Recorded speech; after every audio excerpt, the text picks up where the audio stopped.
I do listen to guys like Larry Fink, Yeah. who is, a very successful real estate investor, leader of BlackRock.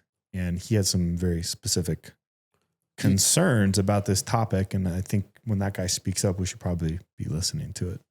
Yeah. So Larry said, Larry, like I know Larry. Our boy, Larry. Larry. So Larry had to tell us. So Larry Fink, the CEO of the world's largest money manager, BlackRock, says U.S. debt at a very dangerous level, quote, very dangerous.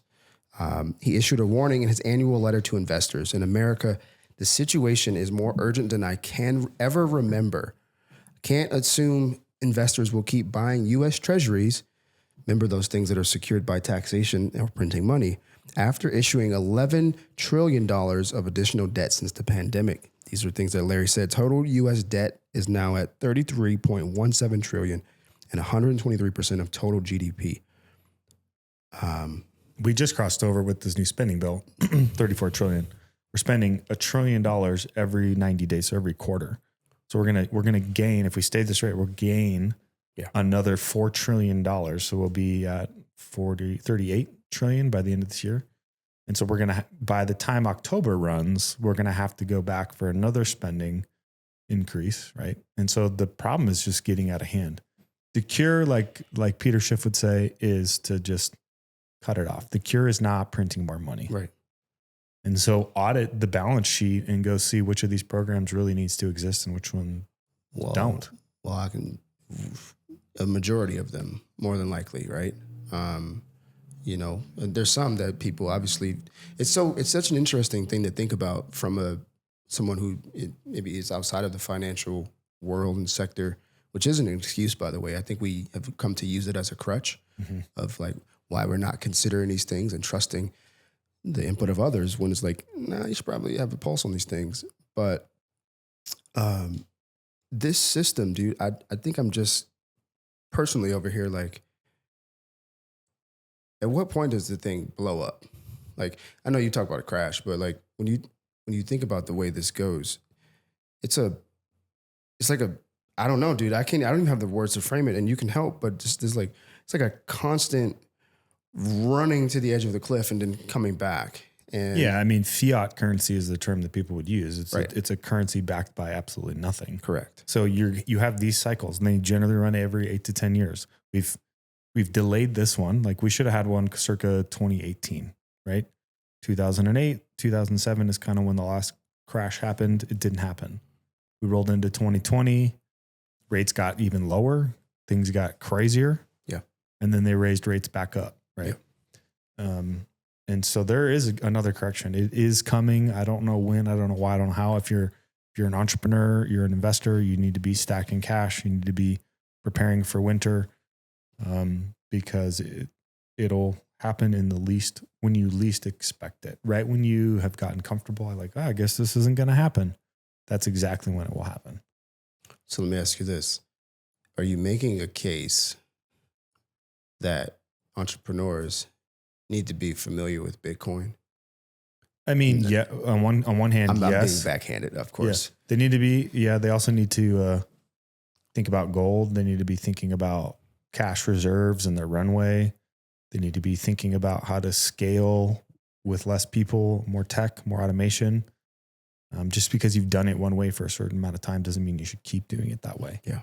In the hand will be forced, right? Yeah. Generally, it's not forced until we're put into a situation where we have to. Don't let it get to a have to situation. Start making those changes now. Yeah. That's good, dude. I mean, it's unsettling, to be frank with you. Like taking this in, it's unsettling. Like for me, like. Yeah. I mean, just so people are aware, like how much bigger is 1 billion than 1 trillion? Right. So I think it's like 100,000 times bigger is what it's 100. It's 1,000 billions. Yeah. So 1 trillion is 1,000 billions. And then how much bigger is 1 billion than 1 million? Because I don't think most people know how big that actually is. Yeah. So 1 billion is 1,000 million. So how many millions are in 1 trillion? Right. So 1,000 times 1,000, right? What's that? How many millions? 1,000. It's 1,000 times 1,000, right? Yeah. So it's, yeah. So a $1 trillion is 1 million millions. It's crazy, right? Like, I don't think it has become such a surreal number that people can't even get their head wrapped around it. 1 million. It is crazy. I mean, look at that. Well, you need to include some of these in the pod so people can see how big that actually is. Oh, man. Insanity. And you have one of those every 90 days, just stacking on top of each other. If we keep going at the rate that we are, look at all the Correct. programs we just were funding, right? Correct. It's unnecessary. Correct. So there's time. It's time to, what's that? Hunker down. Yeah. Hunker down. Winter's coming. Winter is in fact coming. And one of the things I was going to say is like, we have this tendency to come across these posts and, squawk box and things. And it just becomes noise because there's so much of it where people look up. And as long as the day goes the way I plan on going, it's generally okay. Do you remember how rare, maybe not, but I remember how rare it used to be to hear about a $1 billion company? Yeah, for sure. Like It was a thing. Like to get a unicorn status. It was a thing for sure. How many companies are selling for billions of dollars today, right? That's happening as a byproduct of all this cheap money that's being printed. Right.